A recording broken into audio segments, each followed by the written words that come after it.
Good afternoon, everybody, and welcome back to the Last Epoch dev stream. As always, I'm your host, Mike. Hello. And let's get right into it. We're still playing our lovely marksman here. I'm just gonna crank my audio settings back to where they were. We're gonna hop right in. We got a little bit of a start. We did more than I thought here, actually. We're just gonna keep rolling with our Monolith of Fate, trying to get into empowered monoliths. And we got right off the bat Heavy resub for 12 months in a row. Thank you very much, 12-month anniversary. That's great. That is just great. Glad to have you around. You were the first person I saw say anything in chat today, so welcome first as well there.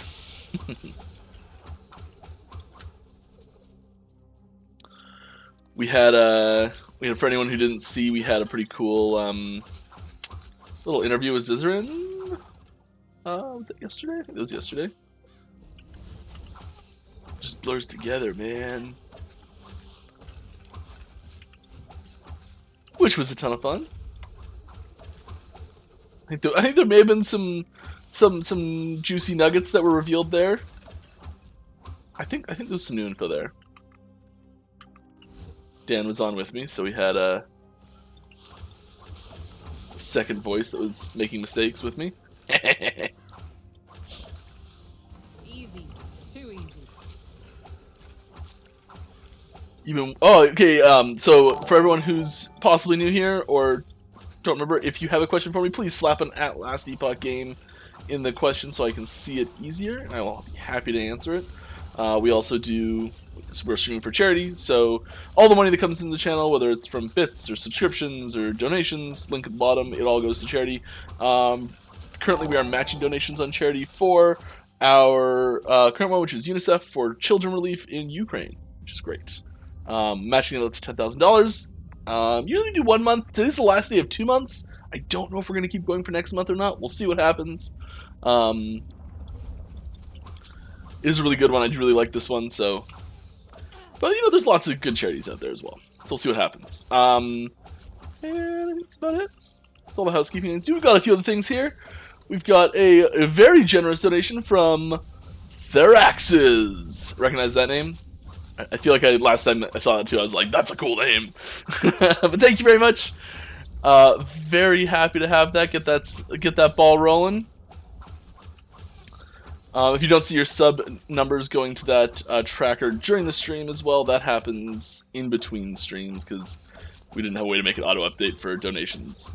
Or we only had a way to make it auto-update for donations. That's okay, yeah. And welcome everyone from Lizard IRL stream. Glad to have you with us. I expect some good questions. No, just kidding. So first one up here from Nerdy Joe. How are things? A fair few in my social circle are playing LE this weekend, myself included. Glad to have you with us. Hopefully you'll be able to be playing with them directly instead of just talking about playing together pretty soon. That would be nice. Can't remember what this tree looked like. Kind of stocked on runes and glyphs right now. I want the experience ones. There's an experience one down there. It's right near the base, though. Whatever. Let's go snag it. That's an old program. Anyone remembers that? Snag it. It was like a screen grab clipping tool. It's a deep cut. Whoa, Heavy! Here we go. What is that? Is that 20? That's 20. Thank you very much, Heavy, for 20 gifted subs to the channel. Congrats to everyone who got one of those. That is awesome. I always love looking through when there's like a big batch of them to see if I recognize any names or if any staff accidentally get one. I see Rhymed in there going. Nice. Yeah. Very cool. Very cool. Alright, Llama, McFluffin is playing D2R, you need to kick him from CT program this week? Hey, if I wasn't so busy, I would have been playing D2R last night. Oh, I might get some in this weekend, actually. Ladder just reset. Want to get those new rune words in.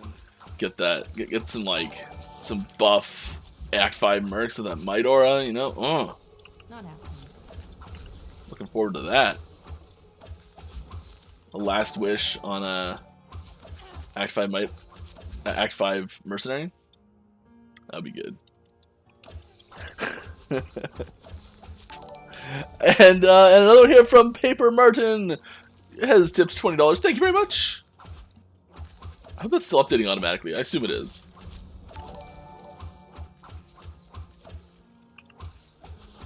But thank you very much. All right. Yeah, and for anyone who's new here, I just sort of play this game and answer your questions, and I'm usually playing pretty casually because trying to focus on the questions. So if you're looking for optimal play, that's all we're about.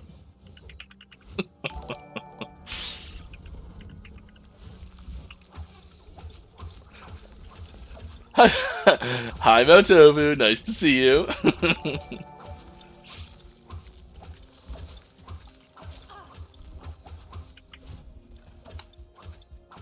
It's one of my buddies. I was just talking to him before the stream.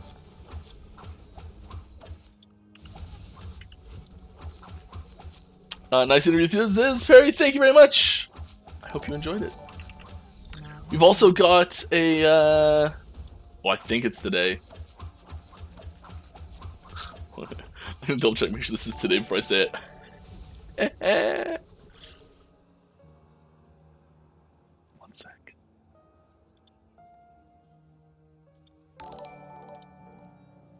It's gotta be today, right? May 6th. Never mind. On May 6th, we'll be doing a stream with Aaron over at Action RPG, doing a little stream with him too.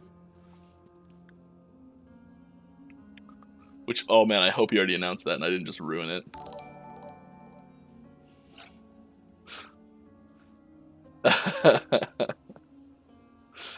Alright. Yeah, just repost your question with an @ in it. Yeah, I can look up and find that. Where is it? Paper Martin. I will find your question.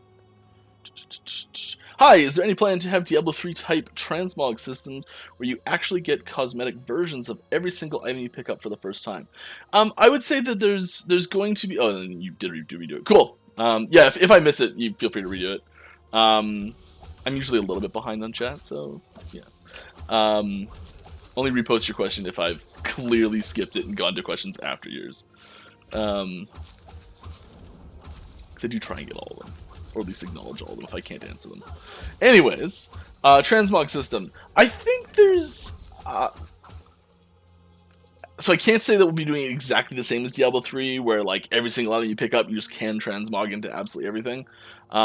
Having some sort of transmog system, I think, is very valuable for the game, and being able to customize the way you look is a really important part of creating a character and creating a how you interact with the world and that expression of the world, especially online. And having the like visual element of the gear you're wearing limit what you want to play mechanically isn't always great when you're like, oh, I don't want to play that because it doesn't look very good, but it's the best thing. I've definitely had that happen in like WoW before they had like transmog stuff, really. Where you're like, I guess I gotta play with this because it's the best, but ugh, is it ugly. And it doesn't feel great. So, like, we definitely want to have a way to do that. I don't know when that'll happen. It may not be a launch feature. It may be a launch feature. It may involve having to do something special with the item. It may having to pay gold in game or something like that. Who knows what'll happen? But some sort of transmog system, high probability. Visual transmog system, yeah. Woo.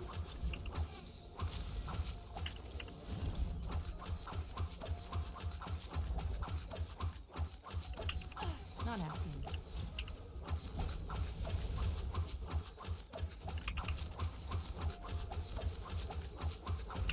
Woo! There we go. Attack speed buff that kicks in just goes crazy. I love it. Alright, where are we here? I feel the Cremor's fight revolves only about pressing D. It feels like a quick time event. Any plans to adjust the fight so the dungeon mechanic is just a part of the fight and not all of it? I think that all of our boss fights we do look at as they go forward to adjust them, and especially ones that get added in to a patch. I think pretty historically, the most changes that happen to them is like the patch right afterwards. I don't know if there's any like major plans in the works for like specific changes to that fight. But I'm definitely interested in hearing more feedback about possibly suggestions on things you'd like to see in it. And it's definitely good feedback that even just that it's not clicking for you as a high quality fight.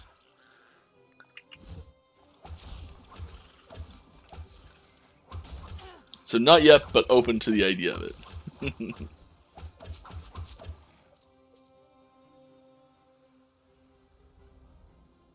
Yeah. I mean, I can see a use for it, but not in this character. Not happening.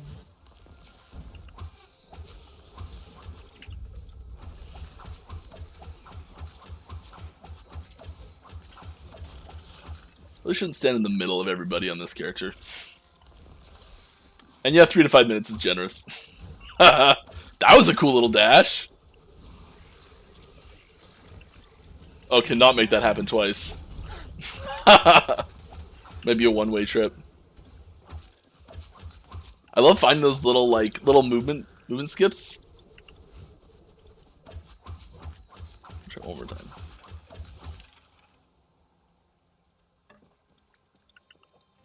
Oops. Nah. Don't know how it happened. It's a cool little jump though. I like that. Not happening.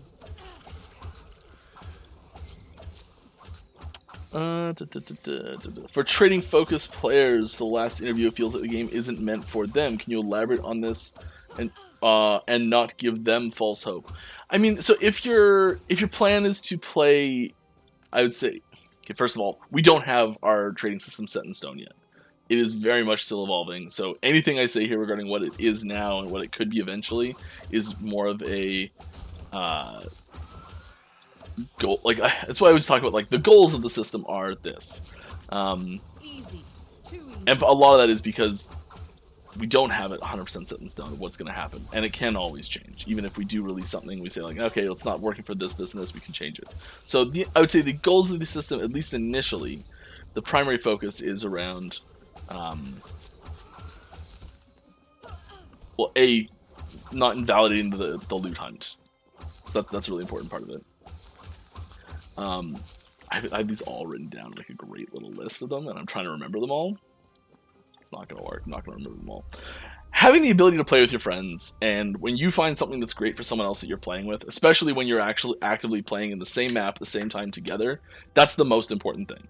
Being able to say like, okay, we just killed this boss and I got a sweet sword, but I only use a bow, and my friend who's playing with me right now uses a sword, and I can say, here, have this sword. That is the most important thing to have working and have feel good and have feel fun, is the like, oh, this would be so cool for you to use right now, but I can't give it to you.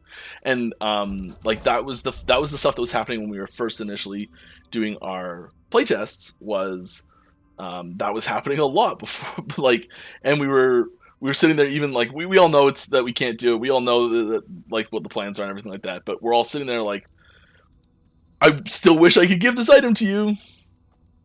And so that's the most important thing. I think if your primary goal is to come in and treat the game like a stock simulator and just play the market and not play the actual monster killing part, this probably won't be as deep of an experience as you're hoping for, I would say.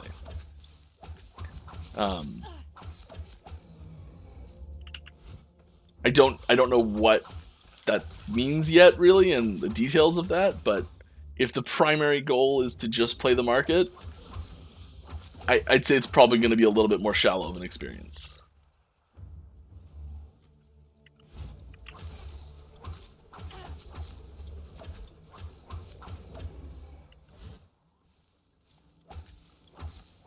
there's always going to be that emphasis on going and killing monsters.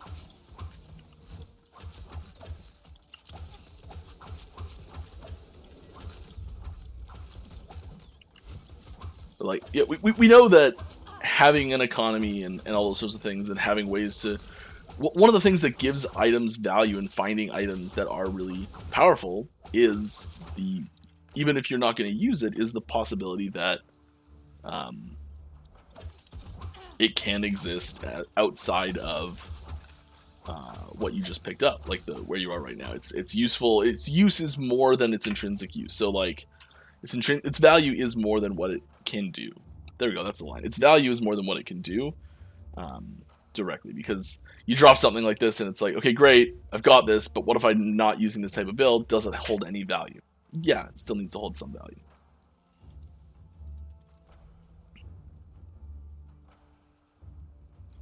Please don't make Diablo 3. The trading system will not be the exact same as any other game that I can think of. And the reason I say I can think of is because I'm sure there's some obscure game out there where someone be like, I found it!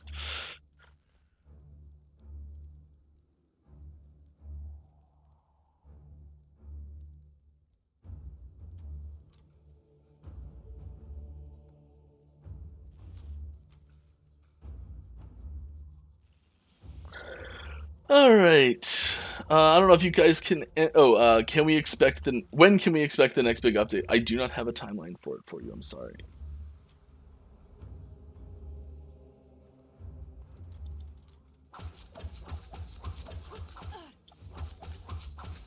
Yeah, I do not know when the next update's going to happen.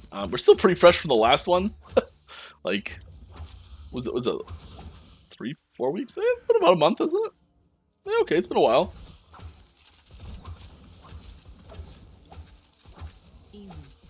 Feels like it was recent, but I guess it's just because we had another hotfix that we had to slip in.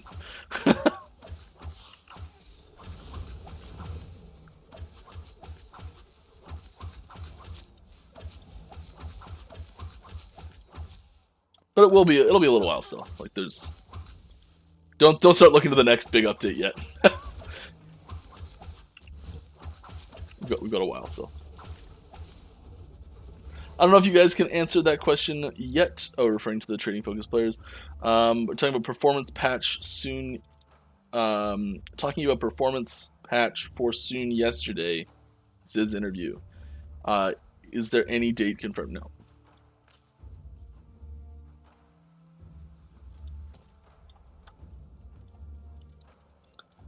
So what's this about multiplayer in 2022? Yeah, yeah. What did Dan say? Is the question was something along the lines, and you'll have to go check out the actual interview for the real question. And the question was something along the lines of, can we expect to be testing multiplayer this year, or something like that, or when can we expect to be testing multiplayer? And I think his answer was sometime in 2022 to start, or something like that. I can't remember what the exact answer was.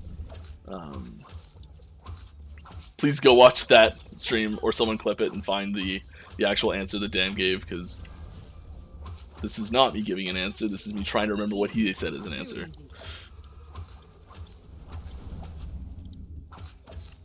Not happening. But yeah, we are, like, things are moving. We're advancing our testing phases. We're getting new people into that soon.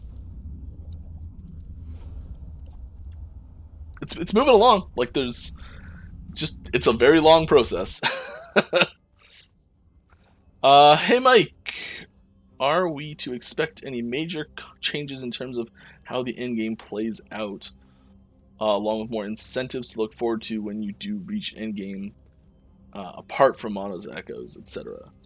I mean, the easy answer to that question is yes, because there's I guess a technicality in the way you word it that I can say, like, yeah, there will be, because there's no time frame on that. Yes, definitely, that'll happen. Will that happen before 1.0? I'd say the major core endgame content will still be the monolith, and like monolith dungeons arena will be the like main trinity of endgame content at launch. Will that expand and grow and change as we go? Absolutely.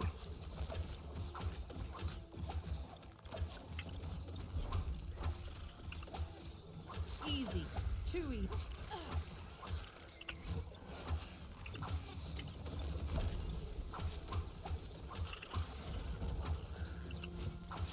Not happening.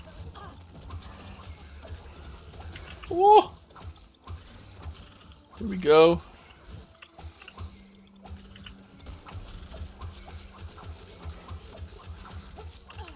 Not happening. Let's light this up.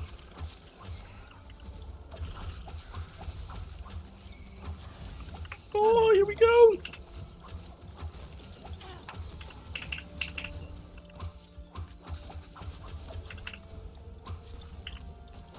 Oh, the shrine ran out. I was like, why did that work? Oh, the shrine ran out.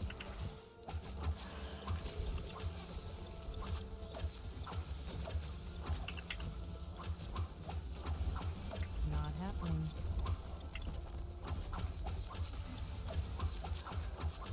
Attack speed up. Here we go. Not happening. Nice. Nice. Whew.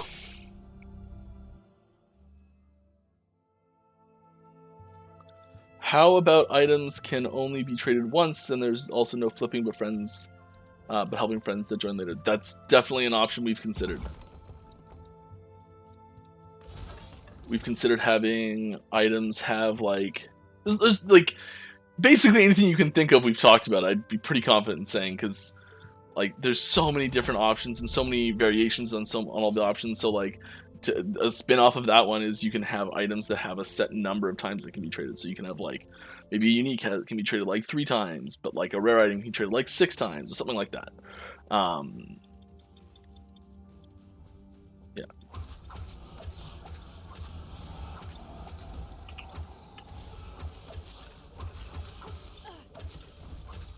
Just kind of like a leasehold situation if you're ever like looking at like housing properties,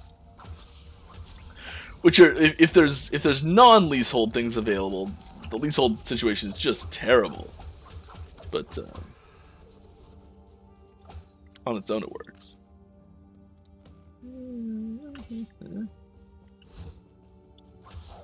Not happening.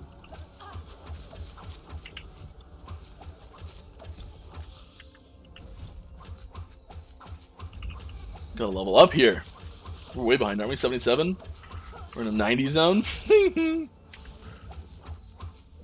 hardest part about that actually is the cap on crafting that it puts on your gear. Because you like my gear still has forging potential left, but I can't craft on it because I'm too low level.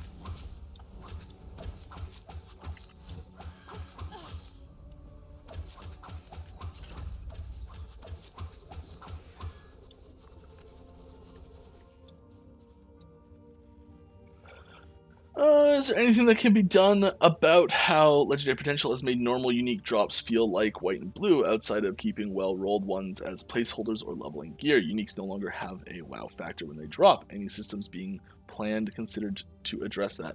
I mean, no is the short answer. I would kind of disagree with the blanketness of it, because some items are still extremely useful at 0 LP. Especially the higher level ones. The low level uniques like before Legendary Potential came in, the lower level uniques that could potentially have like where you can reasonably expect to find one at 2, 3, 4 even Legendary Potential, those uniques were already in that situation. So like that didn't make them go to that. It made a lot of them not go to that anymore. Like it helped that disparity a lot more than it hurt it, I think.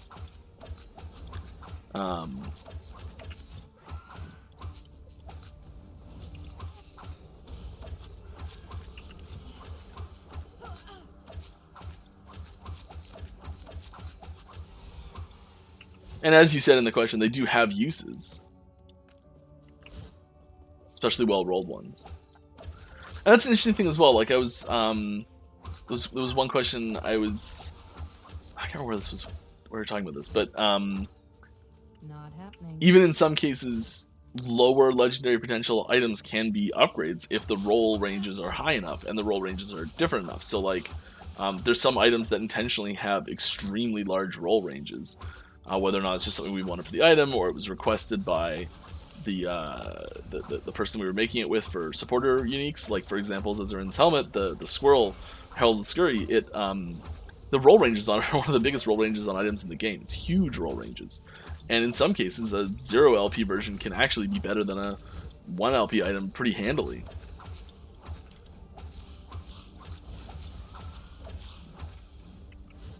I think that's actually really good. Easy.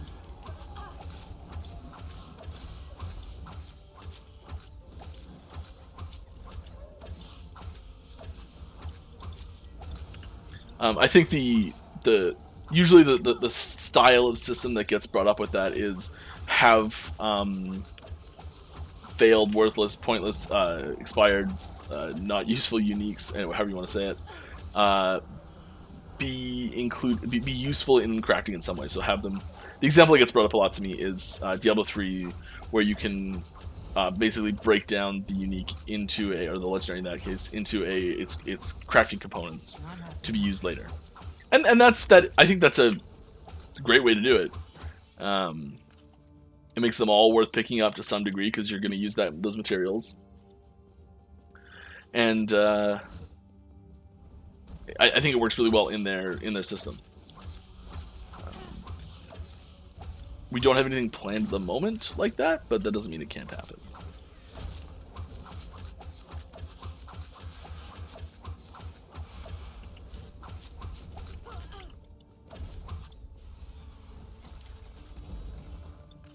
Loot explosion! Wait, I can leave. Oh, get out! Oh, the fire's chasing me through the portal.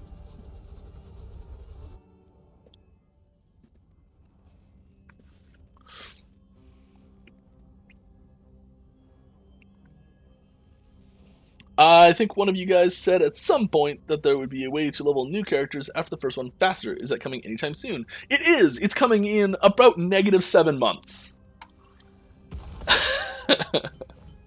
Which is my being a jerk way of saying it's already in the game. It's not as fleshed out as it will be eventually, but yeah, you can use dungeons to skip big chunks of the campaign and pop through that campaign much faster.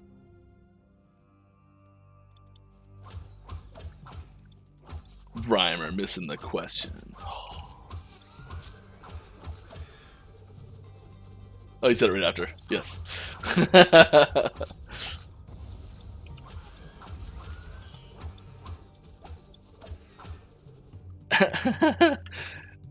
Tobu, you gotta at me if I'm gonna answer the question.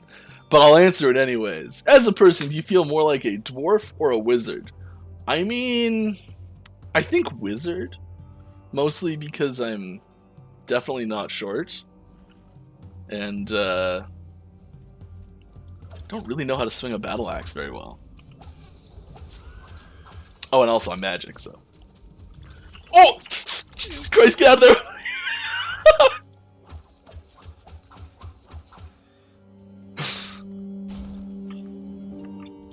Remember, kids, keep your stick on the ice. And everyone in a group in Canada knows what I'm talking about.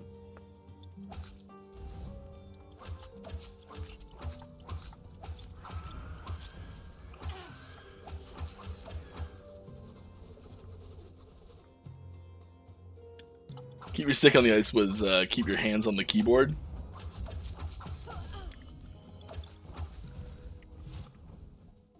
It's an analogy to be ready when the action starts. Gotta be ready for anything.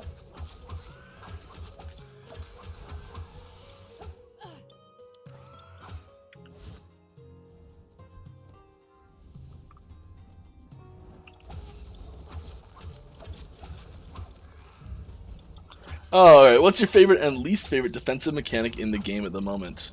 Oh, interesting question. Okay, favorite defensive mechanic.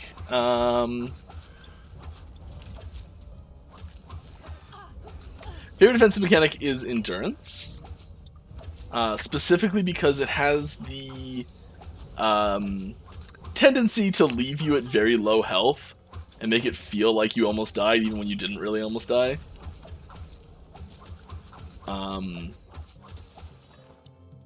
And it, you know, saves you from getting one shot, which I just hate getting one shot, where you just feel like you had no agency over what just happened.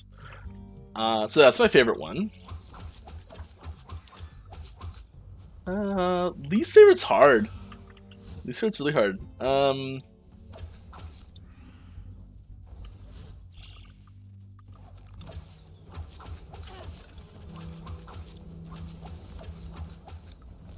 I mean, like, kind of a cop-out answer, but just like flat health, because it's boring.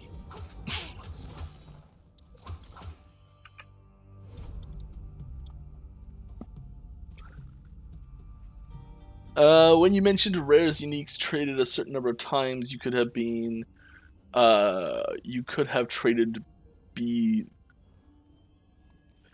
When you mentioned rares uniques traded a certain number of times, you could have trading be a craft that takes forging potential. Ah, I see what you're saying. Yes. Yes, that is something that was talked about. Where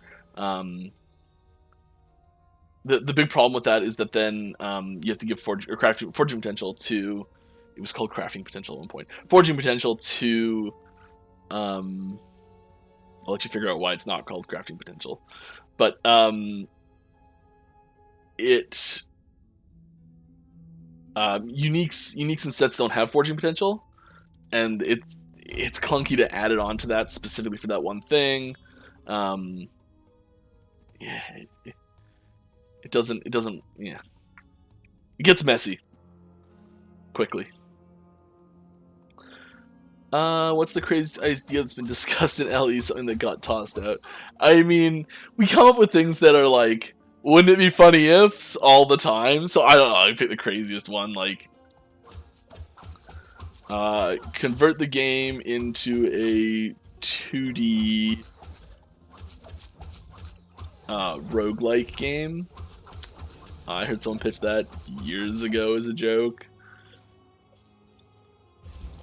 I guess that's not really the question. Like something that we seriously considered doing that got tossed out. I don't know. Okay, so actually, I do know a few of them, and the problem is like I know answers to the question is that some of them that we were like, this would be crazy cool, and we toss it out because we just can't do it yet, or maybe it's something that we could, you know, mold into a proper idea later. It's hard to answer because I don't want to say any of these and be like, we thought of this and we're never going to do it, and then we do it someday.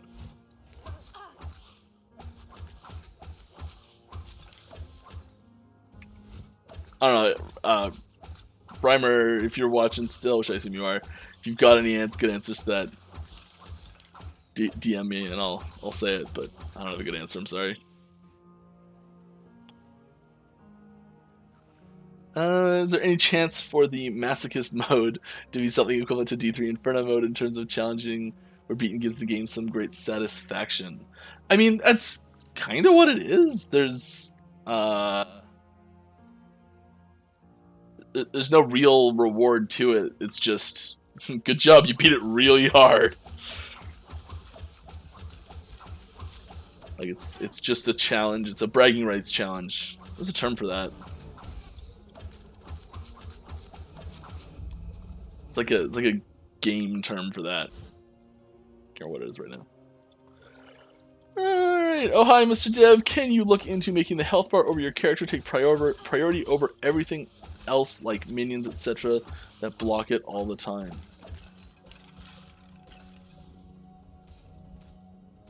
Yeah, I guess it does go behind a lot of stuff, doesn't it? Well, it goes in front of minions.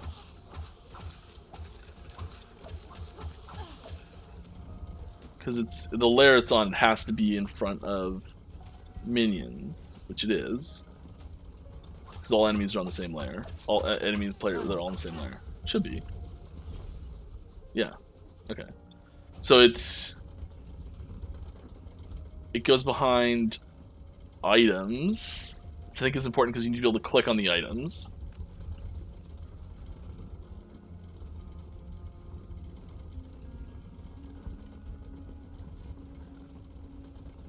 I don't know, I just reordered, like, I just went through a huge thing reordering a ton of UI so things overlap properly. So it may have changed slightly. Yeah, we broke out every single panel into their own canvas. UI. Big performance boost. Yeah.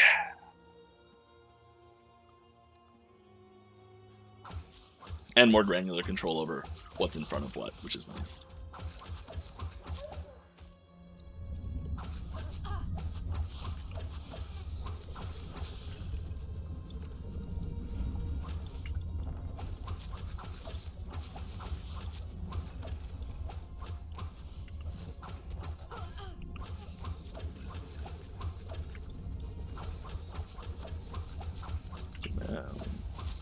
The Profane Flesh has got some health.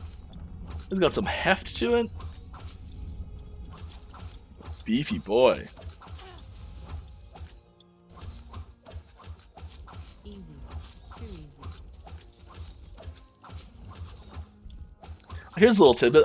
I know this has been talked about publicly, but I don't think it's been like announced or posted or anything. So like, most people may have missed this, but the 15 cap up here, 15 plus, looks like it's going away. Hey, which is really nice.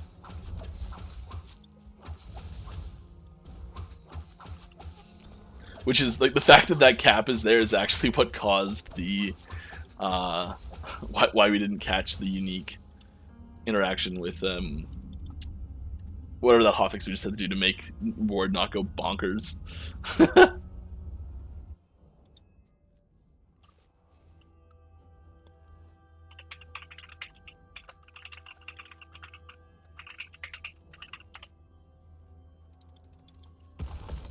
Oops. Picked up something I probably don't need there.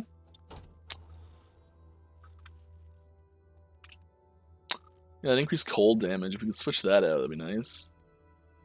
The crit base is just whatever, though. Yeah, these are useless, aren't they? Yeah. I know I'm just chucking things horribly, mostly because I,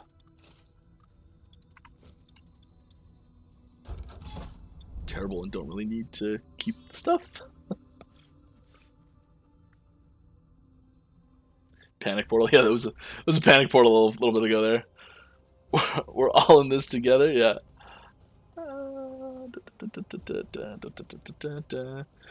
Can we add specific uniques to the loot filter? Like maybe we want Serpent's Milk, but not Chimera's Essence. Just add for unique Jade Amulets isn't specific enough. Yeah, can you...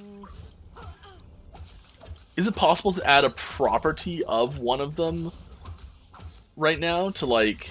Yeah, we'll test this. We'll test this. I must have a unique that's... Wow, okay. I'll test this when I get back to a stash. So. Not happening. Oh. This is not going to go well. I'm...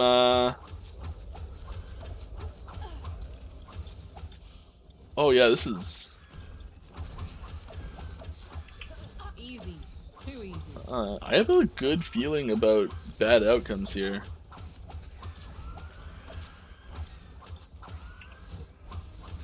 Feels like my mouse is slower. Just panicking. Not happening.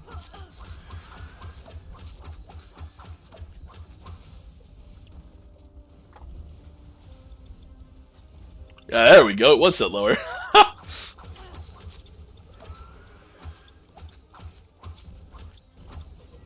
right. That's why you get on-the-fly DPI switching, so you can accidentally press it and have your mouse go slower than you used to.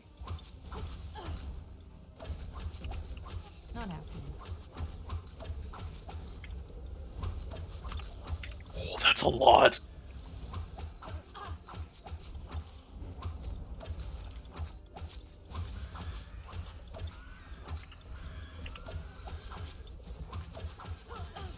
Stop spawning! I'm not done with the last ones yet! Oh. Not happening.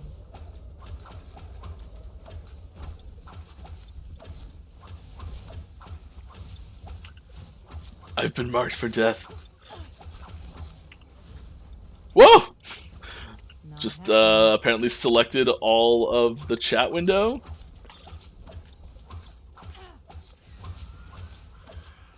It's also why you lock your cursor to the window. Not happening. I gotta focus one of these down.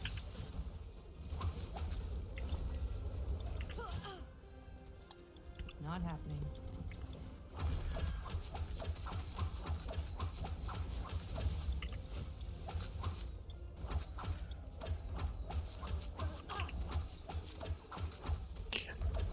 We're cleaning up here. Not happening. Oh, yeah, apparently can't stand in that. Woo!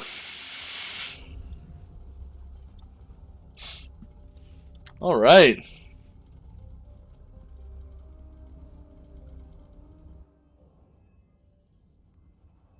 That was tricky. We got there, though. Give me that experience. Nom, nom, nom, nom. Okay, let's try... Oh, yeah, nice. Do we have... What were those two items?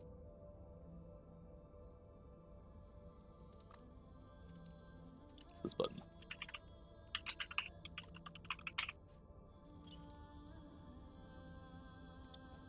Piece of milk.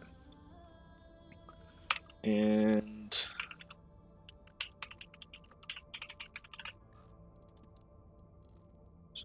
There it is. Like that. Okay, can we get the loot filter to hide one of these, but not the other?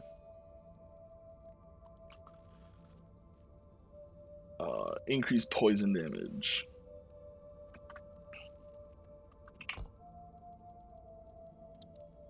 Add roll. Hide. And item rarity. Rarity. I click good. Affix.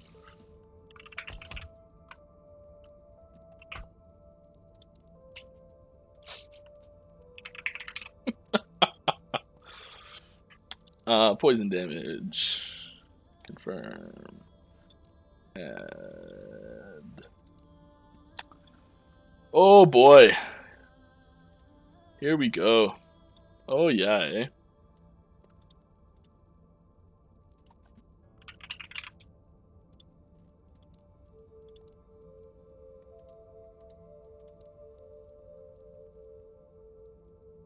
Hide all unique items with poison damage. Well, that doesn't seem to be working. Does it look into there? It doesn't even look into there.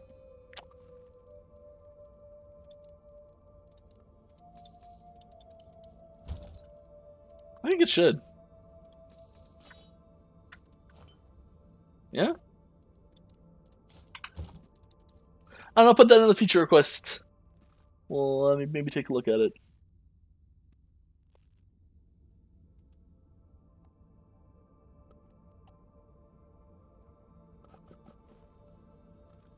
Did the dev team test some crazy build like Wraiths plus Corpse Parasites?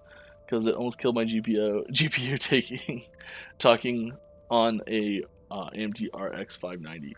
We test all sorts of them. GPU is... I'm way above the stability requirements. Oh my gosh.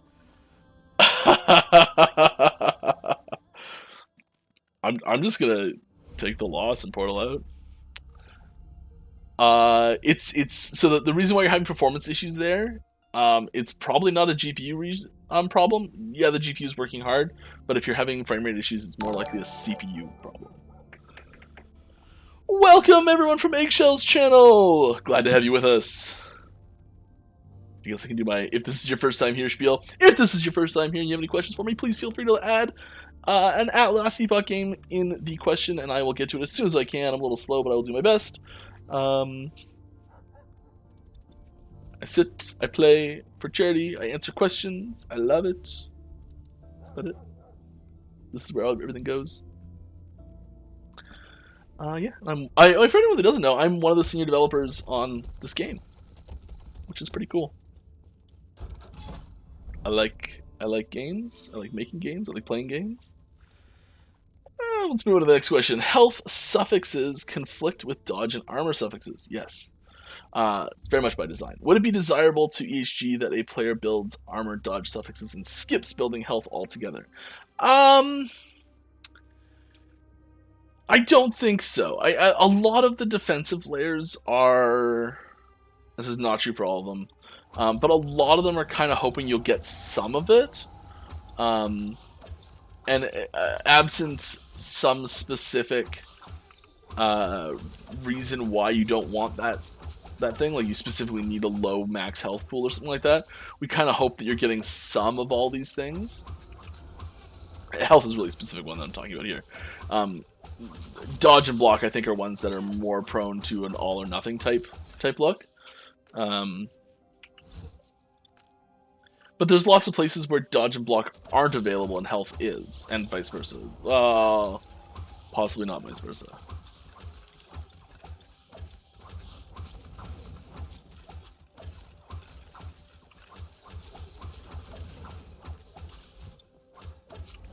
Not happening.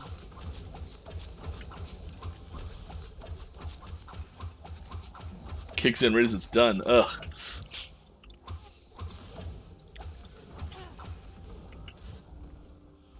Alright, let's get to the next one. Let's get to this boss. Where's this boss fight? I'd like to fight this boss now. That would be pretty cool.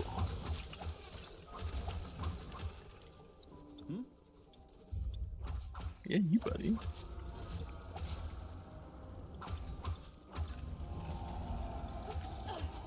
Epine? Is that the term I was looking for earlier?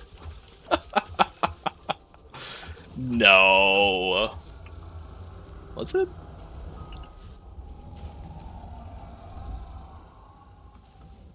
Can't remember if this loops around. It's not looking good.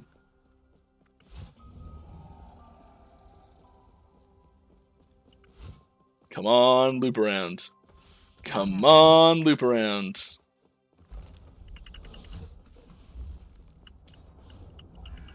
Yes, that's what I'm talking about.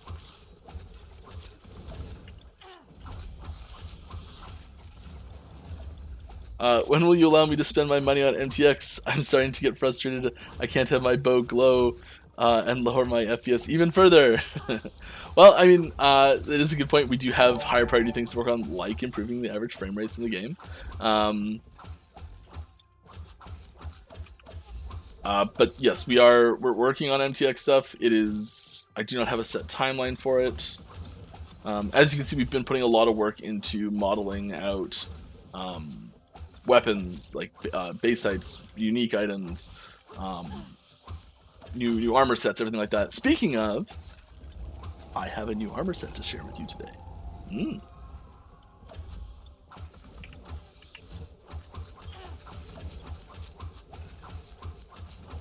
That'll be if I beat the boss. Hey, welcome, Lone Star McFluffin and your raiding party. Glad to have you all with us. Stay a while and ask some questions.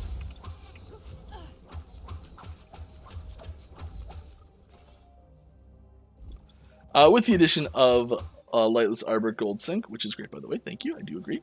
Is there any plan to give us some more sort of ways to make legit gold in-game? I farm at 500 plus corruption just for the gold, makes it a bit arduous when I need 100 stash tabs because I'm a hoarder. Also, sitting on 100 Lightless Arbor keys, I don't feel like I can afford to take advantage of help. Well, I mean... Lots of times, so I think that if you have a lot of keys, it might be worthwhile to go in there and start trying them, especially because you can get lucky, and early on get several several like options that combine well with each other early on, and you can spend less money and get more stuff done. I know it's like really good. There's a natural, because it is a lot of it's multiplicative and feeds off itself. There's this natural inclination to use it all at once if possible, and that is true for the most part. But because there is the increase in cost that goes with it, and the random nature of the ones you have available to you for that cost, it can sometimes be worthwhile to actually go in a little bit more frequently to see if you can test your luck there. And you do get stuff from the from the dungeon as well. As far as farming gold, like target farming gold specific things,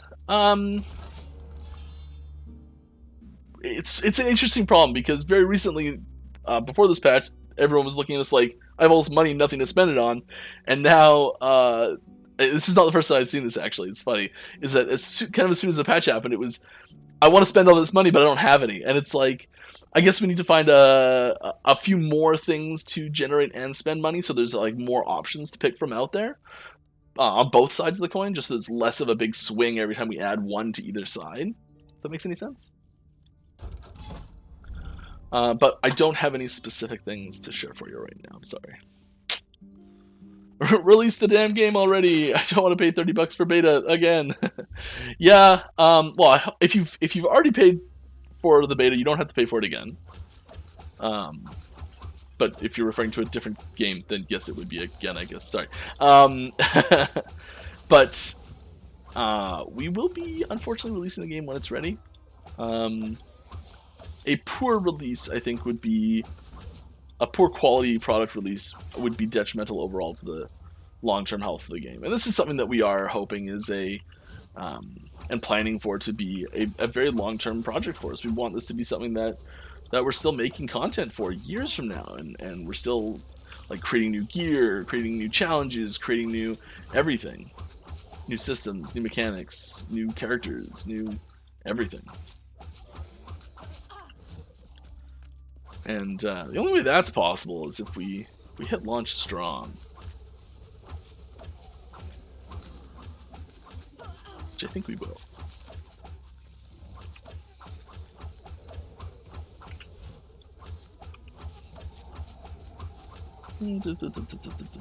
Oh, same person. New question. Is there a site or provided link to guide us through pre-established builds? Absolutely.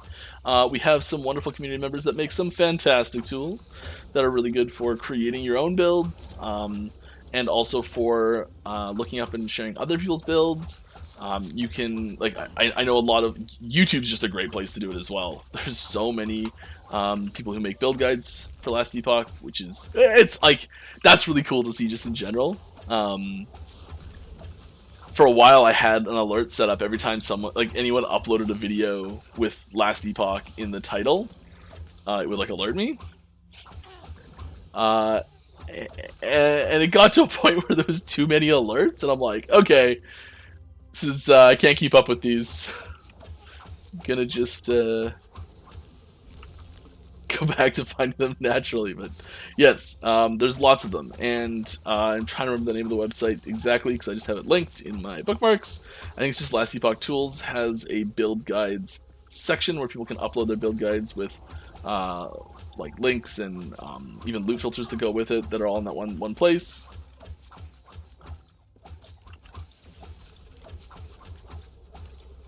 It's the same guy that makes the Grim Dawn one as well.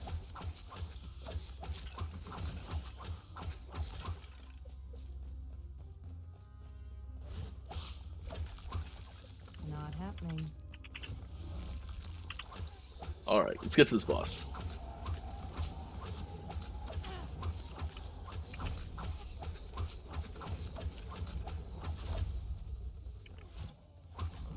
Ooh, that's a big boy!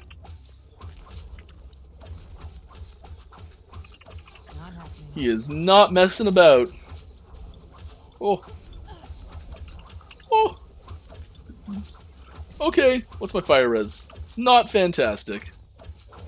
I really need to fix my resistances. I said that last time, I think. I said that every time? Probably.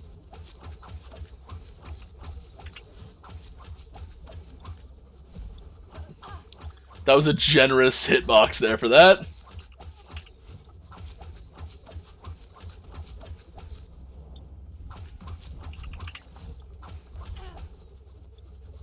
I think one of those should have hit me and didn't.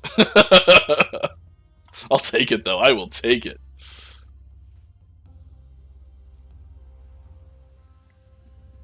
Another question here. We got one from Senzero CA. Hello guys. Hello. Easy. Do you guys think of add new ways to craft legendaries in the future, or at least speed up the process of going through the temporal sanctum if the player wants to? So I think it's fine. It's fine for now. But as the game increases in quantity of items, it will probably become a tiresome work to do over and over again, especially because getting some LP uniques is quite difficult sometimes, and the affixes that transfer to legendaries are random. Yeah, I think the short answer is maybe, probably longer term if we do anything like that, to have an alternate way of doing it. I'm pretty happy with the length of the Temporal Sanctum right now. I don't think it's really an excessive process. And I think that one, so like some feedback we've been getting recently about dungeons is the dead end feel is not good when you're going through it. I think that there's the comparison frequently is to PoE maps and the dead end, the frequency that you find dead ends in those. And I think the disparity is smaller than most people think, but it doesn't matter because what's important is the perception of that disparity, and that's definitely exacerbated by the feeling of how those dead ends are presented. And a big problem with how they're presented right now is that they're presented as a path that almost was open, but you got unlucky and this path was closed. I think that's the big problem with them right now, is that we're not seeing these paths as that we are seeing these paths as things that could have happened that didn't. And we need to instead, I gotta clear these guys out.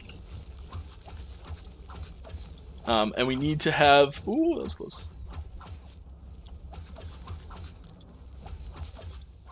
Oh my goodness, this is it gone? Gonna make more? There it is. Okay, cool. We need to have those paths appear less as, oh, they were almost a good way to go, but weren't, and more as a just, there's different paths and sometimes there's dead ends, you know? So that process we are working on. We actually did reduce the number of total blockages that get placed in dungeons recently. I think that helped a lot. Like a lot. And one of the big differences that with, I know I'm kind of going off question here, but it's just something we were talking about recently. I thought it was interesting. One of the big differences and why I think Temporal Sanctum feels better in general than the other two is because you do have, when you find one of these dead ends, a way to maybe get around it. And I think that helps a lot. And so we were talking about the trying to find ways to use the dungeon mechanic to also traverse those some of those blocked off paths for the other dungeons as well. That was the conversation we started recently, but definitely didn't finish. As for the time it takes to make a legendary, I think it's really important that a legendary item has that significance, that gravitas, that look at what I made, look what I went through to make it. It's a bit of a slog, it's a bit of a challenge. It's like it's not something that you necessarily get on the first try. And I think that's important for it. It's possible that it's too long, it's possible that it's too hard. And all those sorts of things are stuff we're very happy to adjust and tweak as we get feedback. So the feedback's very useful. So please don't think I'm dismissing the feedback in any way, because I do really appreciate the feedback. And this is the sort of stuff that's really good to put like on our forums, on our Discord, and get discussions going on about it and see how other people feel. Because I could be completely out to lunch with this evaluation of it.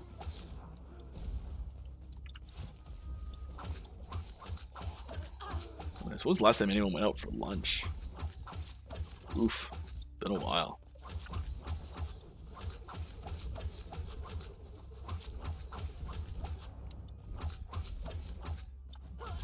See how close I can cut these.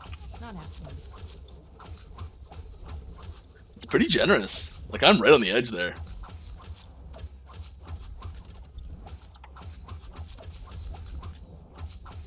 It's very generous. Interesting.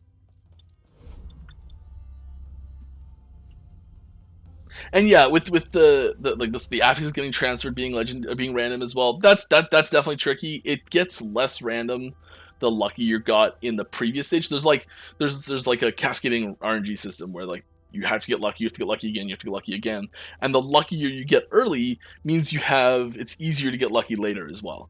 So I think that works pretty well. Let's move on to the next topic here. I hope I'm not too far behind. If I am, I apologize. How would you recommend evaluating upgrades when it comes to flat spell damage versus percent spell damage? I have a lot of trouble determining which one is better. Yeah. It depends. How terrible of an answer is that? No, it is really tricky, and each spell is different, especially because and it will change based on how much you have of either one. If that makes any sense. So does get a little more complicated in the math, but basically in most cases, you want a similar distribution of added to increased as you can get. If that makes any sense. So like if you have 10 affixes available to put them on and you have 5 added on one and 5 increased in the other, that's a decent rule of thumb. It's not going to work out exactly right for almost anything. And part of the thing is we put added on almost nothing. It's very rare to have. So generally, if you're having a choice between added or increased, take the added. Because it's almost always going to be better because you have more access to the increased. And increased has diminishing returns per point if you get up too high and things like that. Yeah.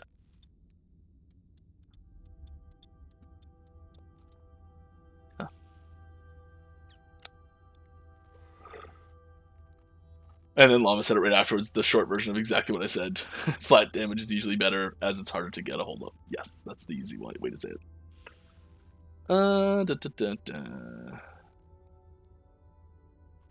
As a senior developer, what are your day-to-day responsibilities? In other words, can you tell us a bit more about what you do for Last Epoch game? Absolutely. Yeah, so I do... It changes patch to patch pretty heavily. I kind of do whatever's needed, which is... we're just going to try it with my setup how it is. I do a lot of work. I guess my main thing would be skills. So I do a lot of design and development for skills. So that's all the way from the conceptual phase to the testing phase.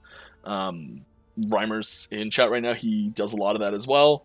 There's super duper not just me at all.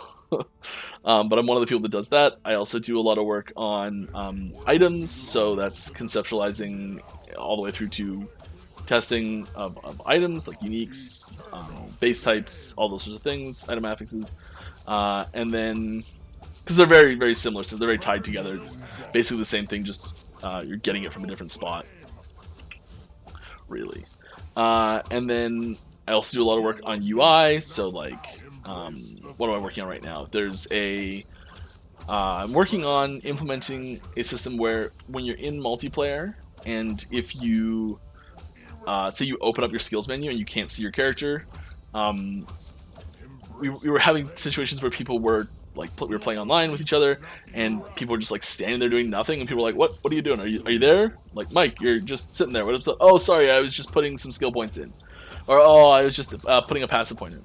And so it's a little icon that shows up to other people in your party over your character's head when you have one of those full screen menus open and can't see your character. So someone can be like, so say you've got that open and you've got an icon over your head and someone sees you getting attacked, they can be like, "Mike, you're getting attacked. Close that menu and fight back," or something like that.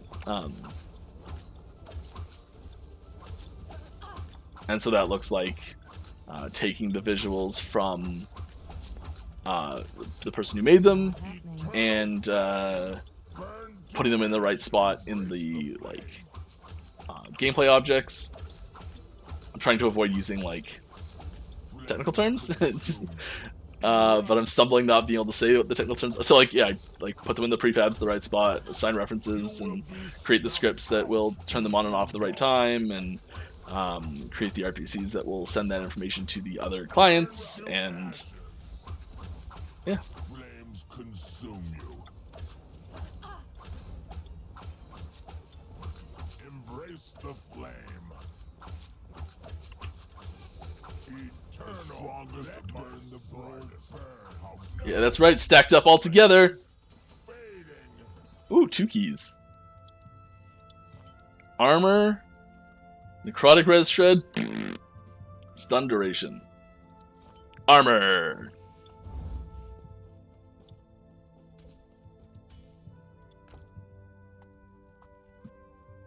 It's a cool one. I don't really have any use for it myself, but it's cool. Pick it up just so I like the way it looks. Detonating arrow and crit. Well, don't use either of those things. Sanctuary Reaper asks, dungeon bad? I mean, did it kill you? Bad dungeon. Bad.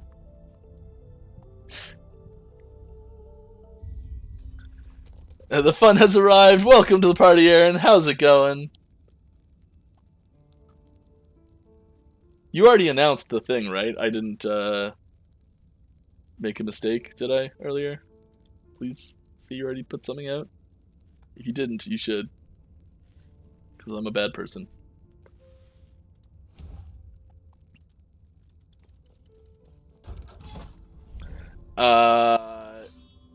Do you have a game design limit on how fast a player can do an action? Yes. It really it depends on the action, big time. So like some of them are instant. Like it doesn't matter. There's no like shift is instant. There's no distinction on how fast that can happen because it happens immediately. But yeah, each thing has like a specific time, and there's like you can like override that animation with movement abilities. So like Puncture has this full animation, and you can see the like after the bow shot goes out, there's a bit of an animation. There's a cooldown animation, and you can interrupt that animation with a movement ability at the after the mid, like not the midpoint. So each one has like a lead up where you can cancel it, where it's actually happening where you can't cancel it, and then a lead out where you can cancel it. And if you cancel it in the lead out, it will still happen. It's because it's already happened. Do you have a technical limitation for this? I mean, there's yes, there's technical limitations for that, but I don't think we're anywhere near that. So, for example, in PoE, stacking attack speed can get several attacks within a game tick. Oh, I see what you're saying, like a server tick, yeah.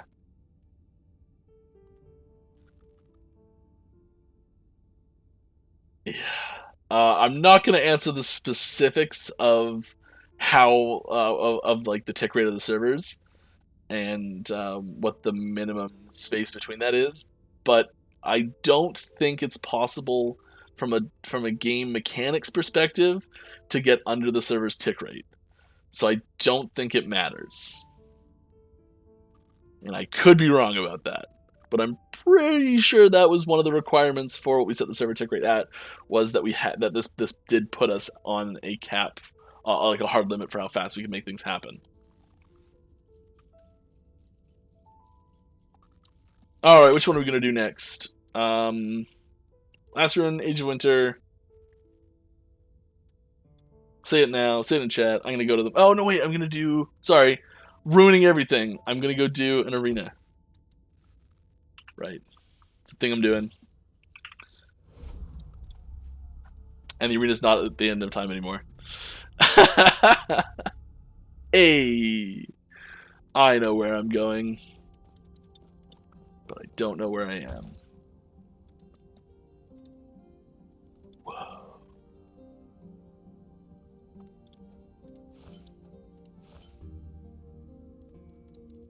Well, you can sort of put stuff.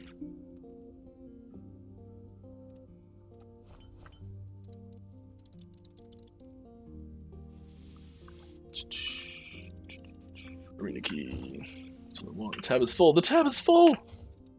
Whatever will we do?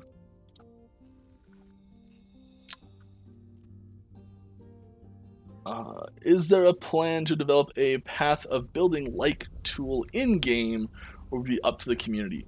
I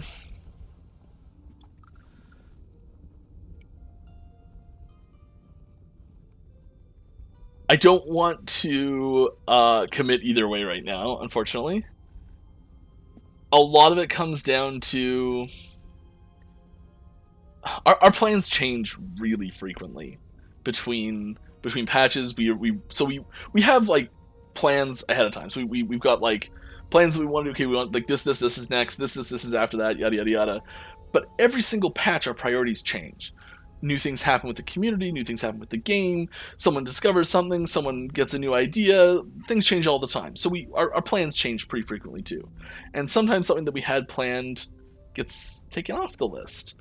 I know having, like, we've definitely had suggestions and discussed and talked about and even mapped out possible ways to do it. Things where you could have a, like, skill plan, skill loadout that's already in here, and you could like go into like planning mode, and you could like pick out all the things you want to have, and then when you level up, it could like highlight the next point, or like the points that you still haven't spent yet, or something like that. Like, oh, you plan to have this one, like highlighted the text blue or something like that because you're gonna put the point in. So we definitely talked about incorporating that directly into the game, and there's a lot of really good things about that. There's a lot of great like usability, accessibility stuff for people that have maybe 30 different builds on different characters, and they plan them out and they can't remember, which one am I playing now, all that sort of stuff. And because there's so many trees and so many nodes and so many possibilities, it's really easy to get that mixed up. At the same time, a really natural thing that goes with that, similar to loot filters, is having a way to export and import that filter, or that build guide or whatever. And suddenly there's this opportunity for people to have almost zero thought process in making their build themselves. Like there's no reading, there's no learning, there's no nothing. It's just, oh, click the blue ones. Okay, good, done. That's it. And then there's the counterpart argument to that a lot of times is like, well, maybe that's what I want as an experience. Maybe I want to just have a mindless, okay, someone made the build for me, I'm just going to play that build, and I don't want to take the time to learn the systems enough to make my own build or anything like that. And it's finding that balance that's really tricky. And so, while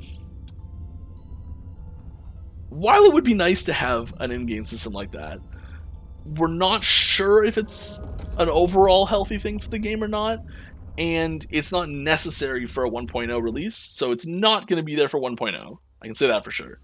But it's not something we're completely writing off long-term. I hope that's an okay answer. And like, okay, this is another thing, and I don't want to say that.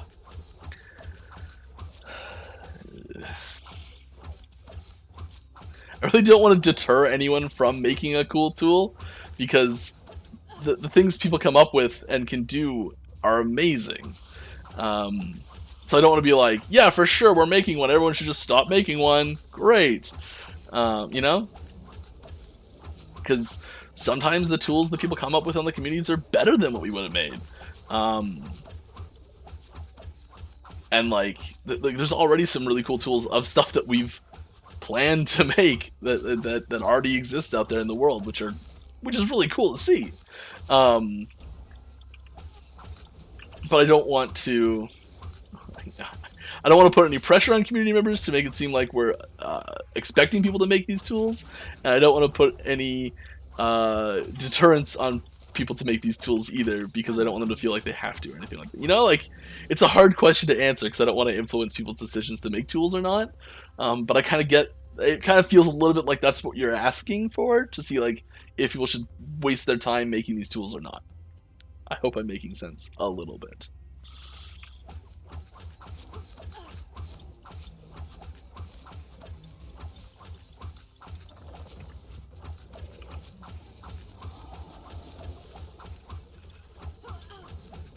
We are trying to work with tool creators more and more, though.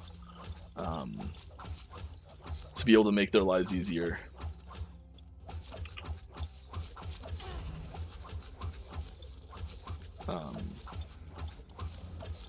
Because we know they put a lot of work in. And it does, it helps the game. When people have access to these tools that helps new players, makes the game more accessible, all these things. It's great. So we do really appreciate these tool creators that put a ton of time and effort in.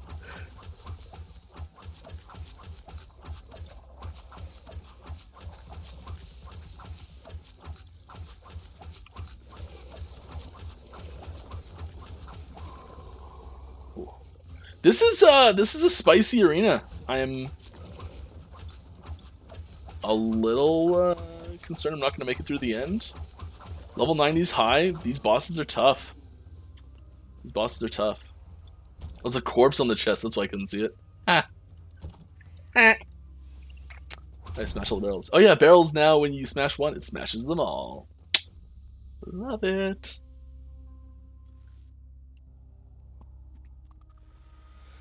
Is it possible to add a way to have an idea? Is it possible to add a way to have an idea how much each stat attribute is scaling on a skill? Yes. If you hold Alt on the skill, it will tell you. It can be tricky sometimes to have an idea of how much a stat you need to make it worthwhile when the stat you may be replacing, i.e. if you have 20 physical... Oh, like, I see what you're saying. Not attributes, just stats in general. Sorry, when you said stat attributes, I thought you meant like strength, dexterity, intelligence, attributes like that. Yeah. So if you need 20 physical DPS to make it worthwhile, upgrading 5 dex on a specific item to be an upgrade.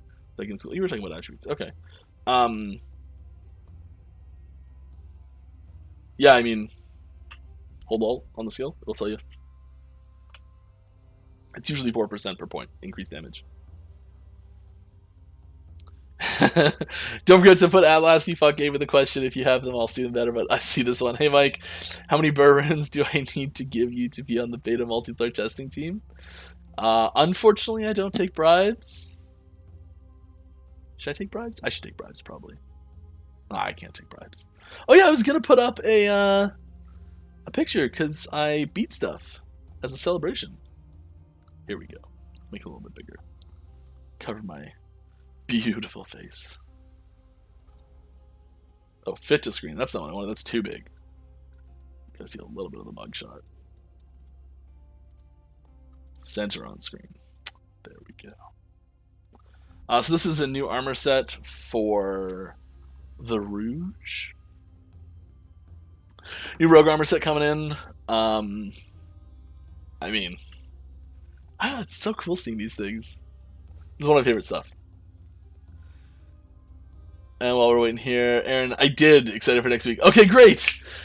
So next week, I'll say it again because I kind of half said it and then stopped myself because I wasn't sure if I was stepping on your toes there. Oh, here we go. Next week, myself and Nifty, who's one of our 2D artists, who I believe drew this actually, probably says his name somewhere on it if he did, will be joining Aaron Action RPG on his stream right after my usual stream Friday next week on the 6th, May the 6th. Yes, that's right. And we're going to be designing a unique item together. So that's cool.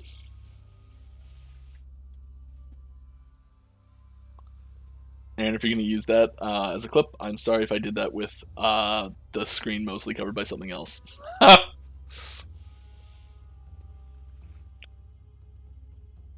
Someone is actively working on a path building type tool, FYI. That's very cool. Drunk dev stream when? Have you seen how Mike plays? Ouch! And yeah, fair enough. Oh, I picked the one that's way harder. Yeah, this is completely sober Mike. I haven't drunk in a long time, actually.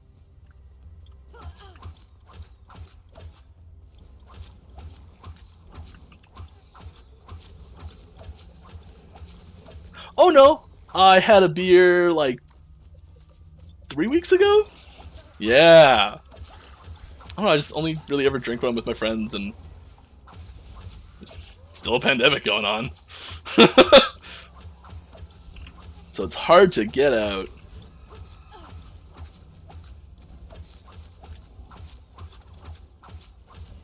I don't think I'd be allowed to do a drunk stream. I would though. It'd be fun. Is that I don't know if that's like against terms of use or anything with Twitch. I feel like it should be fine, right? As long as I'm not advocating for it. Or put like a mature audience listing.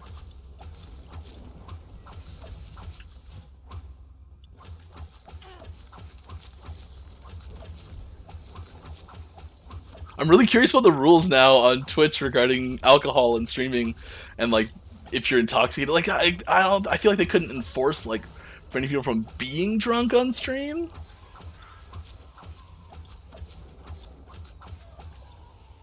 I don't know. This is a. I might just be like over analyzing this completely, and it's just like, yeah, have fun.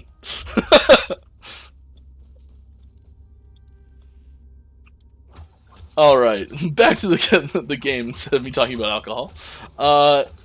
Someone is yeah. Do you bounce around? That is really cool that someone is actually working on a path of building thing.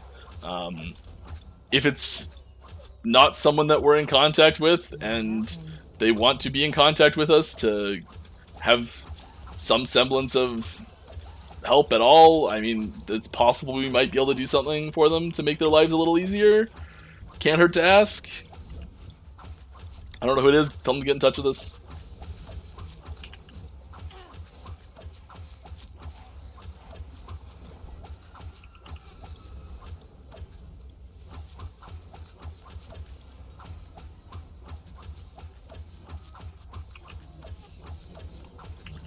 Oh, that was... I got stunned right as I went to shift.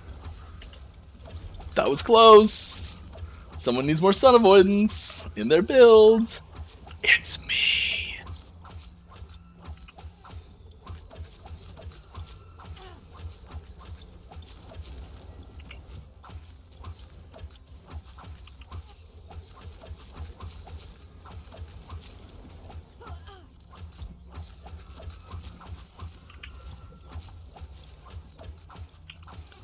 All right.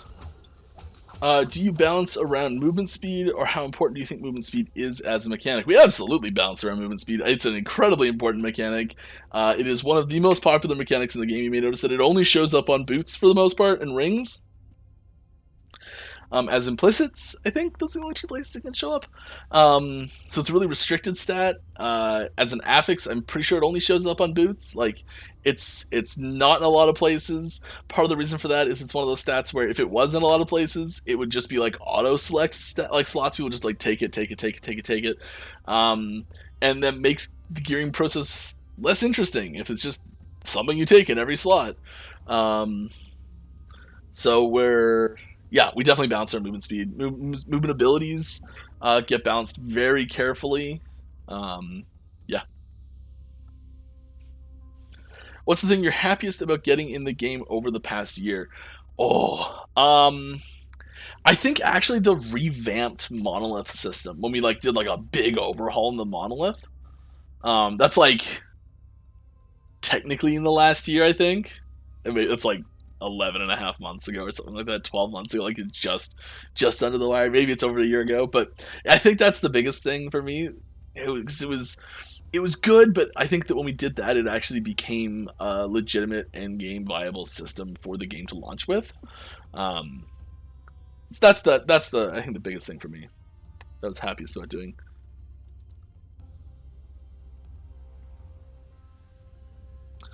No worries, sir. Thank you. You're welcome. Can't remember when that question was. What's my favorite beer? Ooh, good question. It changes a lot. I like West Coast, so I mean, it's a good chance I like IPAs, which I do. Sours, big fan of sours. I like bitter beers. Maybe like bitter beers with like a sweet flavor to them, or like as well. There's a blackberry sour It's local. It's quite good. If you're gonna drink, drink responsibly. If you're underage, don't drink. Not happening. Oh, that was close.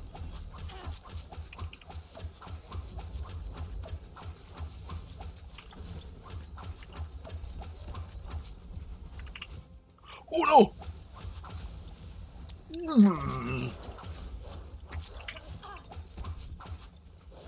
That's a spicy meatball. I almost ate it. It wouldn't have tasted great, no. But instead, oh, I walked away. I was trying to find something to rhyme with, and I'm not happening.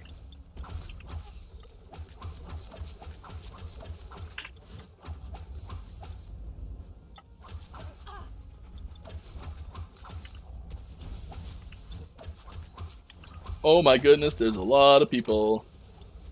Boom, line up for me. Not happening.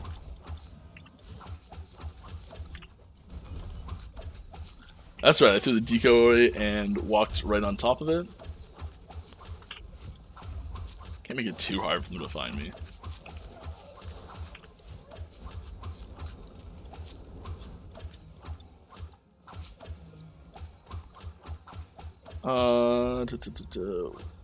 I'll send them a message on YouTube for you. Oh, they're doing development stuff on YouTube. That's cool. I might look it up. But thank you. Not happening.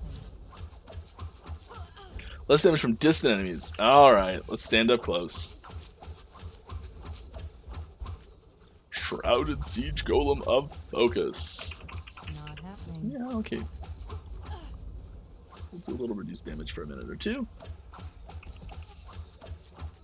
You're a beefy boy, aren't you?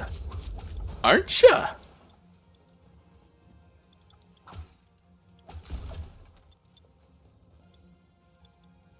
The window extends down. Ah, you see that?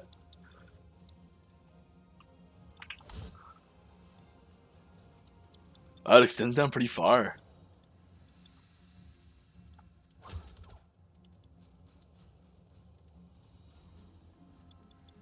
Wow, it extends down really far. Wow. There's a bug.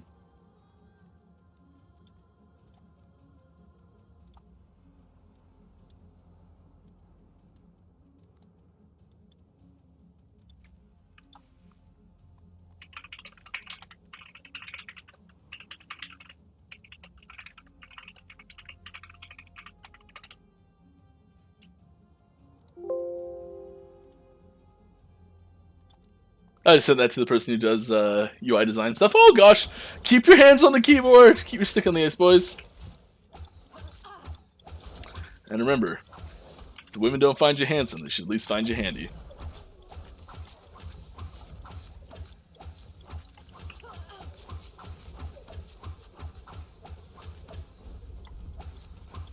That was handy, not handsy, just for the record.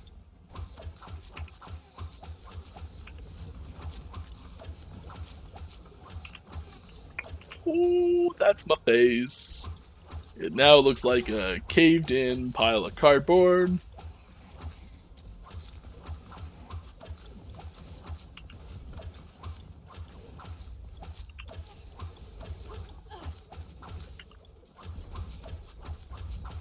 Yes, attack that decoy that looks exactly like me.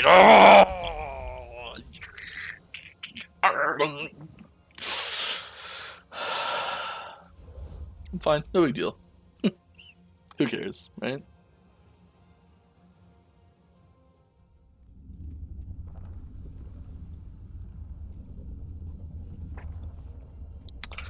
Let's try to get a little crafting in here, huh?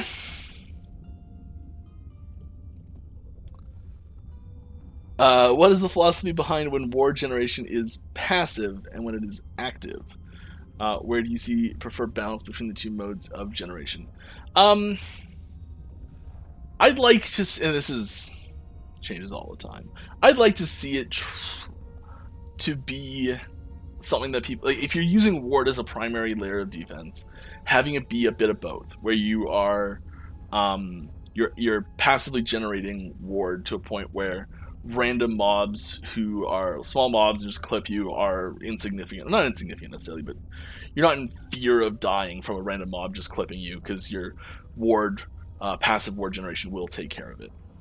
Just on its own, no problem, who cares? But you are using active ward generation to survive more intense situations.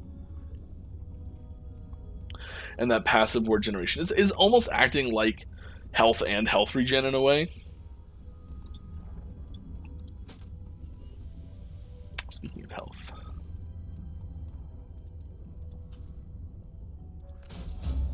Yeah. It's like free mana, sure. Crit avoidance?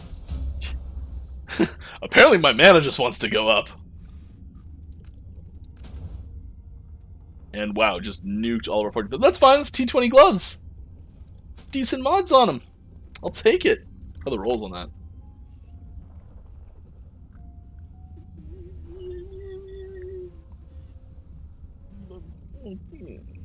Fine. Pretty average. Above decent. Anything we do here? Move speed. Hello. Woof. Elemental resistance. We need some more resistances here.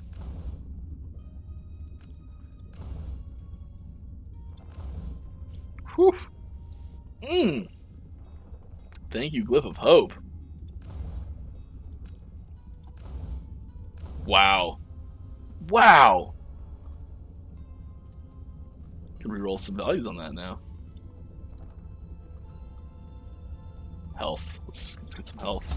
Yeah, they give me that free dex. 1 foraging potential thing. Ooh, 16. There goes all of it. Still happy with that. Let's get some more health. Yeah, Glyph of Hope. Whew. Oh! What is this? Should have done this a while ago. My goodness. Whew, I do declare. Okay, what are our resistances like right now? Super weak on poison. Oh, but I've got a poison piece that I've got sitting. Fizz and cold or overcapped, so I can have time to take those off. I can do it, but let's. You know what? Worth it. Worth every penny. Health. Yes, please. Vitality. Take it. All the way to the bank. Give me that health. Oof. Whatever. The other ones weren't as important anyways. Teleporting potential. Endurance. Finish that item off. 221 helmet. Alright. I mean, that should be a pretty significant boost to my stats, I think. It was like, I don't know what I did there. 20 or 30 upgrades total. Whew. That felt good. Righty then. Don't you think some bosses have too much HP during the campaign? Debatable. I struggle so much with certain classes during certain bosses. And I think, so I think you've hit kind of on the core of the matter, actually, with the second half of that question. And I don't think it's that the bosses have too much HP. I think that there's, oh, can I do this? Oh, there's also a jump down there with shift as well. That can happen. Oh, which one is arena? That's arena key.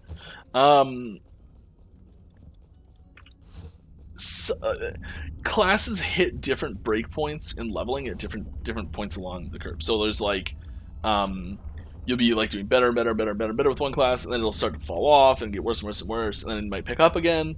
And there's those different points that you'll hit high and low points throughout the campaign on different classes. And some classes are just like, at leveling's easy mode, no problem, here we go, all the way to the end. And so I think there's balancing usually when we're balancing stuff, we're more often than not, so we do look at leveling balancing, but we're more often than not looking at end game balance more so than leveling balance. And I think there's room for improvement in the leveling balance, and specifically around making some classes just stronger to level with than they are now. And that sometimes can be something as simple as like moving a node on a tree, where like suddenly you gain access to it earlier in a build, and it's like a big damage spike when you get access to it, or it's moving passive. Some of the passive trees are really old, so I think that's more of a class balance problem that you're getting at than a boss balance problem. But I could be wrong.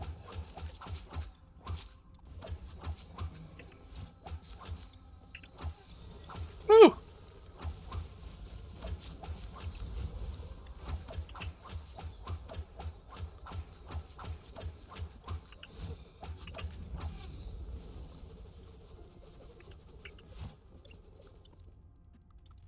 Let's go. Death equal leak. Didn't I? Did I not? I've got one more. I got one more. I'll either way, however I end this arena run, death or victory, with my shield or upon it, I will reveal the last little teaser that I've got for you. Gotta ration these out, unfortunately, you know?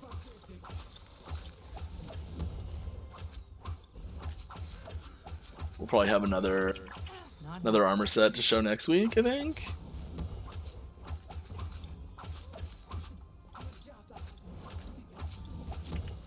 Could be really mean to do like a teaser tease. There's an Acolyte armor set that I saw this morning. I was told it wasn't allowed to show.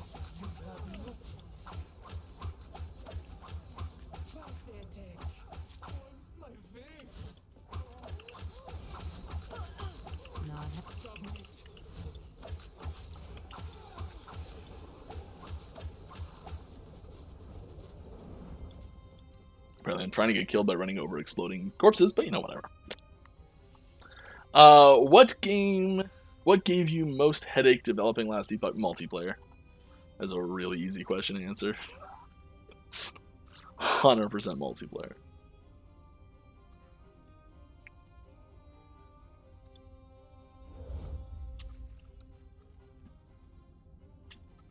Hi, after the patch decided to play again, noticed the last character was gone. No idea why. Sag.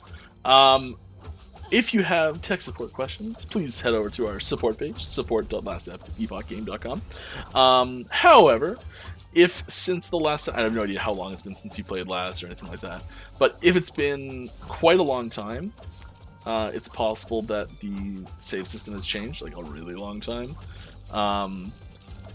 If it has been a moderately long time, it's possible that you may have reloaded your computer or accidentally deleted the files, as the saves are local. They will not carry over from computer to computer, so if you're on a different computer, same thing. It's also possible that the save file just got corrupted and it's still sitting there and is retrievable, but is not visible because it has a problem in it somewhere.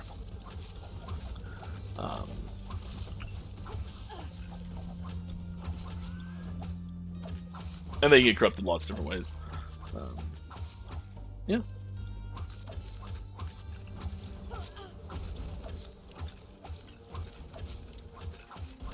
Hopefully that gives you something to work with, though. You know?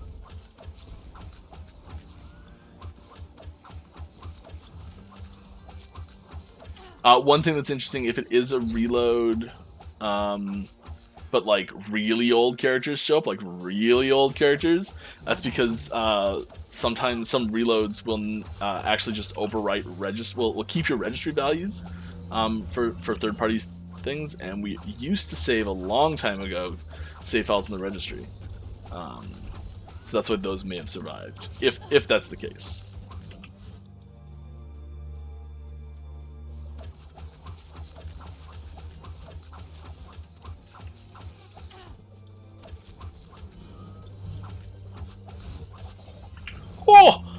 Oh, that's some DPS you got going there. Hey, look, it's me. I swear that's me. I promise that's me right there, over there. Just check it out. It's totally safe.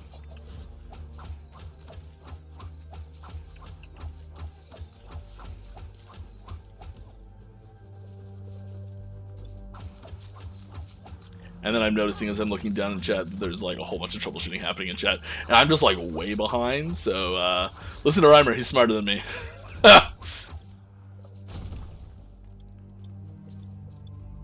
There we go. Alright. Getting pretty close to where we were before. Or Kane. Kane's helping you. Listen to Kane, he's smarter than me.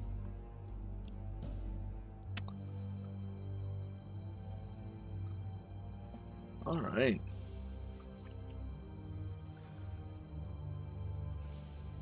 Pretend my knuckles cracked when I did that. I looked cool. Oh, 2 difficult ones in a row. It's a lot. It's 160% more damage and health that they've got now. And they're level 90.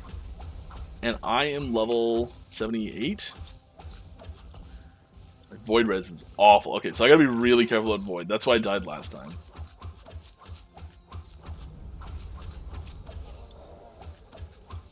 It's a good thing I'm not in a Void arena or anything. Oh no. Not happening. Easy. Too easy.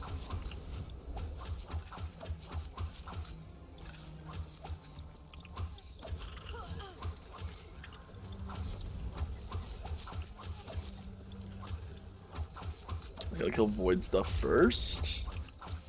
Because anything that does Void damage, yeah, ding ding. I wonder if there's any Void res in the passive tree that I can just squeak. Oh yeah. Void damage hurts. Void damage hurts. I wish it didn't hurt so much, but it hurts a lot.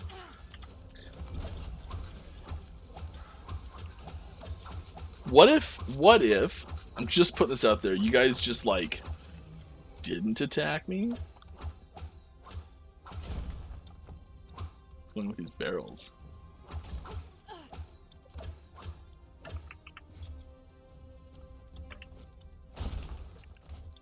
Yeah, fun fact, if you have nothing equipped in your main hand, bow melee skills are melee mode.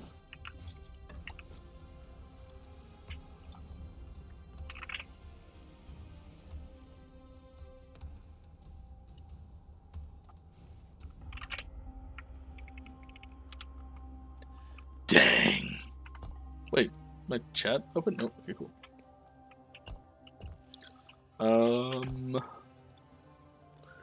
There's just defensive there with glancing blows. There's move speed, which is really nice. I have access to anything else defensive layers.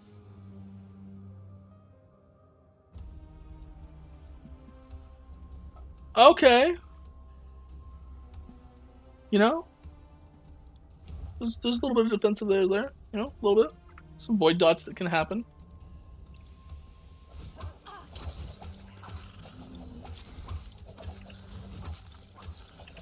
Oh my goodness. Saw a question there, are you done changing local save formats? I cannot make that promise.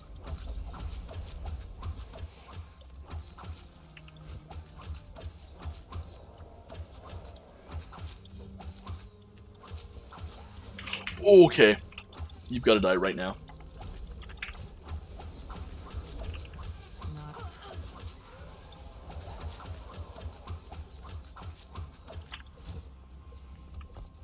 Product resins. Better, but not good.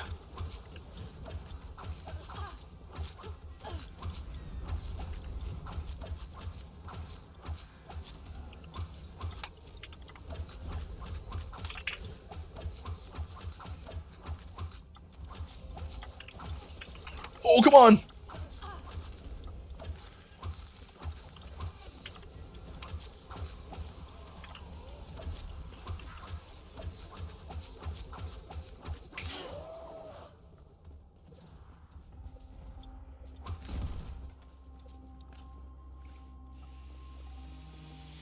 Woo! Remember to tag Last Epoch game in your question for Mike to see it? Yeah. Okay, here, who did I miss? Will we ever get Hot Sauce stream again in the near future? It was glorious. I'm glad you enjoyed it. I would be surprised if I don't ever do anything like that again. I had a ton of fun with it, and I've got some plans. I gotta use Smoke Bomb. I totally forgot I had Smoke Bomb even on my bar. You're right. I never use it. I will do that. Thank you, Rymer. Hot sauce. Yeah, so I've got some plans for some hot sauce this year. I've got I kind of buried in the freezer. Ah, okay, we'll remember to get it at some point. I've got like a bunch of Armageddon peppers that I kind of wanted to show everyone. But yeah, like, I'd say there's a good chance we do something like that again. And then any thoughts on movement skills? Many of their nodes seem to be giving them more damage while only having a single one changing cooldown, recovery, or the like. Yeah, I mean, it's really intentional that we don't put a lot of cooldown, recovery, increased move duration, reduced movement, casting cost when we're talking about movement skills. That's like really intentional. Because like if Shift had like 4 nodes that all made it like move faster, move further, cost less, have lower cooldown, have more charges, like if it had all those nodes, you better believe every single person would take every single one of those nodes.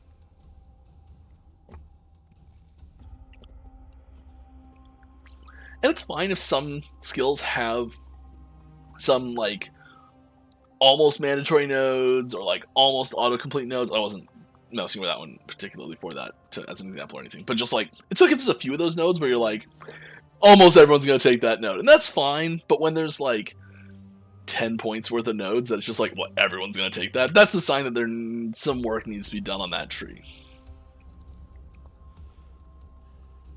All right,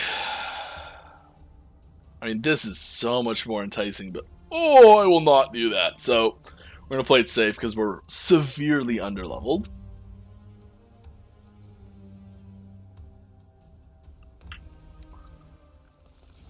Okay, we're fighting. This is going to be rogue on rogue violence here. Oh my god.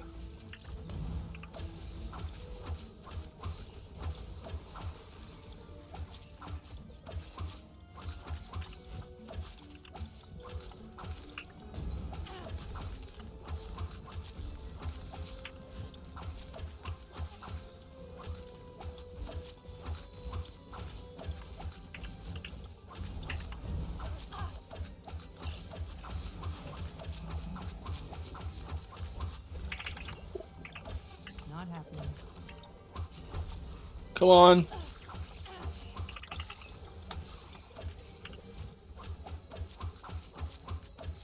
Oh my god, you're tanky, aren't you? Aren't you?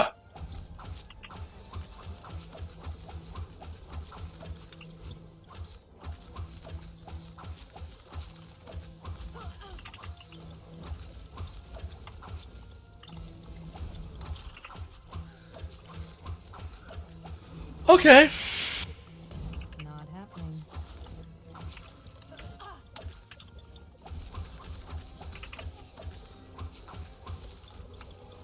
Oh, a little stun there. That was close. Not happening. Please let it happen.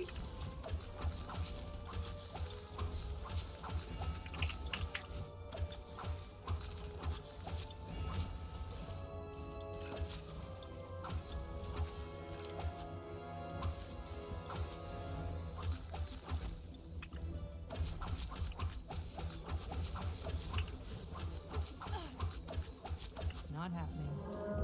Woo! Sliding around at this. Oh god, no. Oh, that was not intentional. I was kind of hoping to leave those, but oh my goodness me! There is no way I can do this.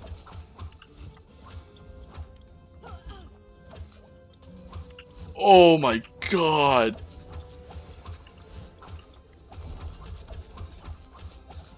Not happening. Wow. I am hoopered. No! No!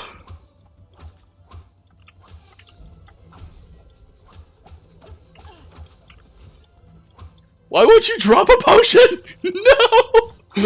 Not happening. Oh my god, I'm so screwed.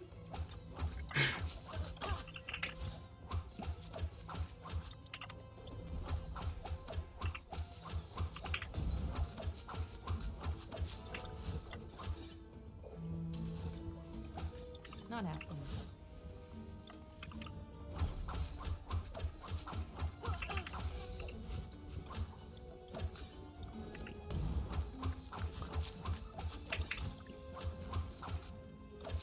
Yeah, your decoy's enticing, but you're not gonna get me with it there. Not happening.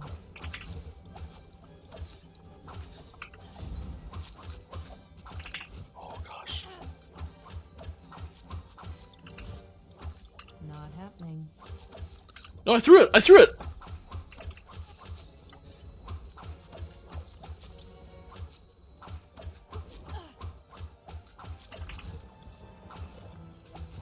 Not happening.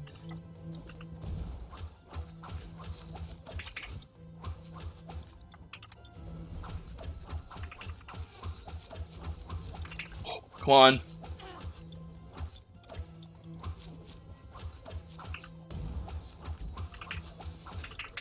Ugh.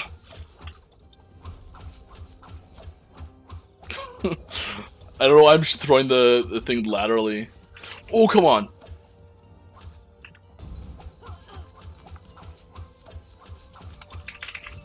Mm.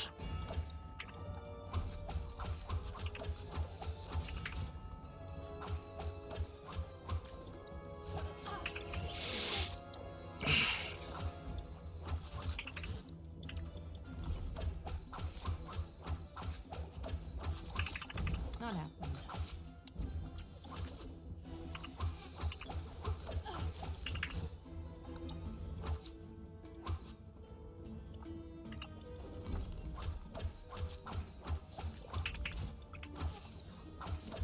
Not happening.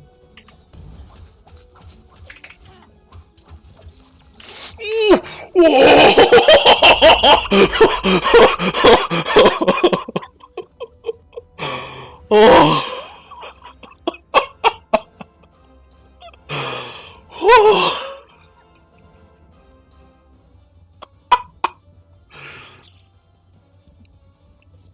All right, that was close.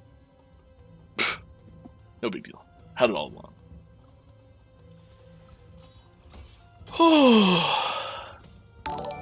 I need to breathe it there. Castle Hawkthorn, thank you very much. 7 months in a row. Resub. Yeet. Oh. Yeah. Yeah, that was tricky. That was fun. That was a good fight. Whew. That was like, my character was the perfect level of power for that fight because I was just barely able to do it. Like, I came into 0 potions at the end. I don't, like, watch the replay. My health hit. It feels like it went under 100. But, oh my gosh, that was apparently the perfect difficulty fight. Apparently. Whew. And Fluff and I appreciate your confidence. Oh. If only decoys would force the player to attack them instead of the enemy champion. I mean, so there's meta incentives that we've given the decoys for people to attack them. Well, just one that's in right now, but there's some cool stuff we've got planned to make the decoy more enticing to attack later.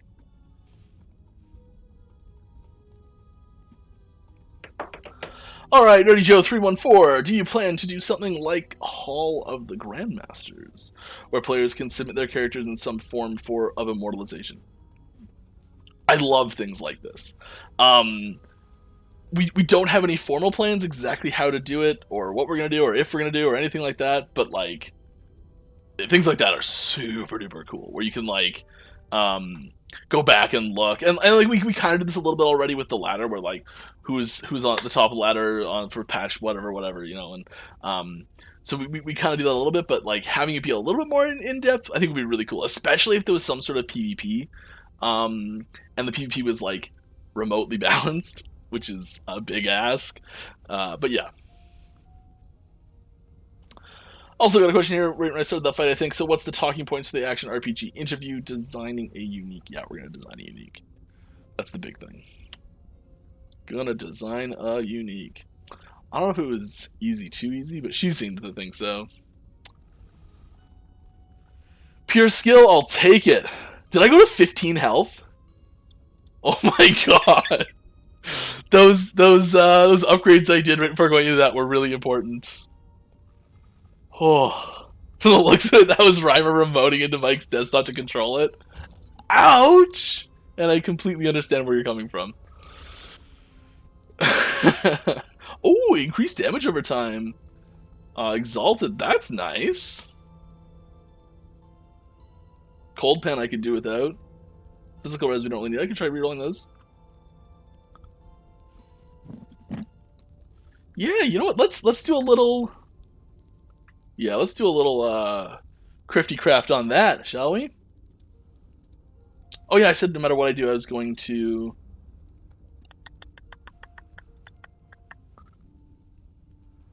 Here's something cool. Here is something cool. So you may remember, it's possible you may recall, Central Park in fall. No, you Toyo dress. What a mess. Anyways, this thing over here. You may have remembered me saying that we didn't want to do 2 sets of upgrades for things such as, it was referring to bears and bone golems, and I mentioned Sabertooth as well, until we had the models updated for them so that they were actively able to be done simultaneously with the skills. Well, may I introduce concept art for our new Sabertooth, which is pretty cool, I think. So I think on the llama's mockery generates leaks. We should have at least 1 more, if not 2 today. It's just really coincidental, I promise. I swear.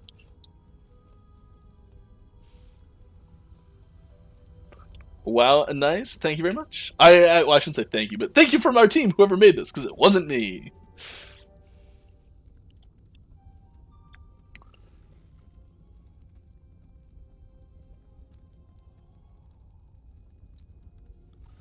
I'll leave that up for a minute more.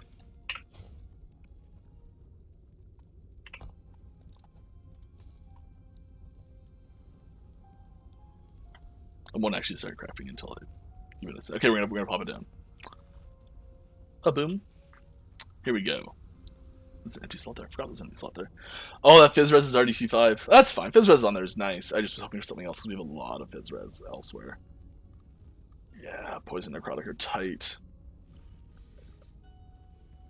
This might be a tricky one to fit in because of that being on there. But that's okay. First thing we're going to do is we're going to try and move this Cold Pen onto something else, because so what this, if anyone's unaware, what this does is it changes the affix that we're crafting into something else that could go there. So we're not going to get Cold Pen, but we're going to get something else that can be a prefix on an amulet that won't be damaged over time or cold penetration, and it is increased healing effectiveness. Woof. Damage while channeling, minion damage. Ugh. Ugh. Can we like where is it? Where's a random affix? Is that, I don't know if that does anything or not. We are we're gonna do this and hope it hits the minion damage because we don't need the minion damage.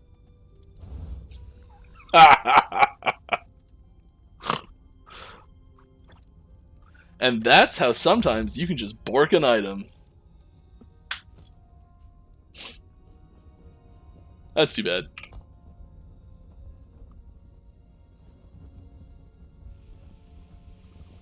Hmm.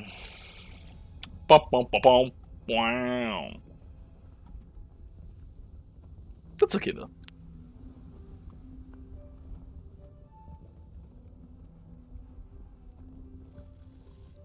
Rush. You know, these are really. Whatever. That fight was its own reward.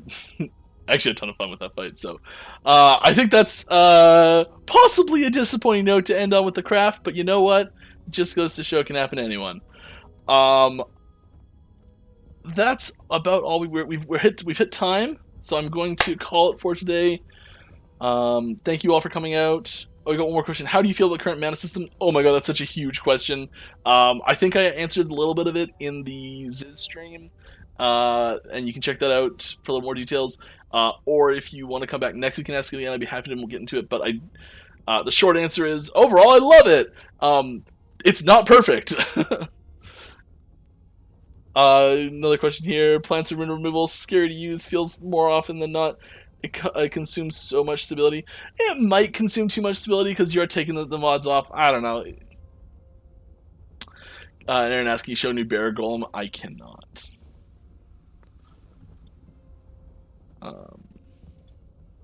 Question?